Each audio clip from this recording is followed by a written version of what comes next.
ठरलं तर मग या मालिकेच्या पुढील प्रोमोमध्ये आपण असं पाहणार आहोत की आता अर्जुन, चैतन्य आणि रविराज हे टेलिकॉम कंपनीमध्ये गेलेले असतात आणि सुमनसुद्धा तिच्या दादाकडे गेलेली असते. म्हणून या किल्लेदारांच्या घरी आता फक्त प्रतिमा आणि नागराज दोघेच असतात आणि या संधीचा फायदा घ्यायचं नागराज ठरवतो. जेव्हा प्रतिमा तिच्या खोलीमध्ये कपाट आवरत असते तेव्हा नागराज हळूच खिडकीतून चोरून लपून तोंडाला बांधून तिच्या रूममध्ये येतो आणि तेथील उशी घेऊन प्रतिमाला मारण्याचा प्रयत्न करतो.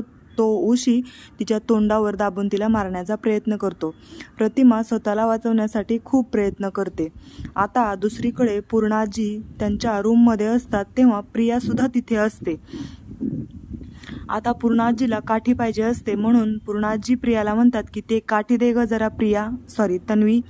आणि मग जेव्हा प्रिया काठी द्यायला लागते तेव्हा तिथे एक बॉक्ससुद्धा असतो जो पूर्णाजींना त्यांच्या मिस्टरांनी दिलेला असतो.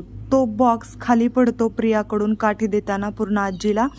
तर प्रिया वैतागून तो बाजूला करण्यासाठी त्या बॉक्सला खाली पडलेल्या बॉक्सला पायाने इकडे तिकडे सारते. हे बघून पूर्णाजी प्रियावरती ओरडतात आणि म्हणतात की एकतर तुझ्याकडून हा बॉक्स खाली पडला आणि वरून लाथा मारते का त्या बॉक्सला.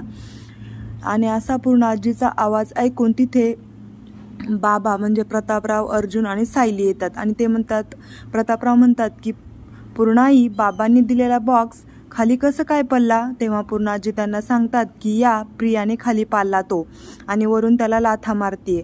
हे ऐकून मात्र सायलीला खूप राग येतो. आता सायली प्रियाच्या पुन्हा कानाखाली देणार का हे आपल्याला पुढील एपिसोडमध्ये बघायला मिळणार आहे.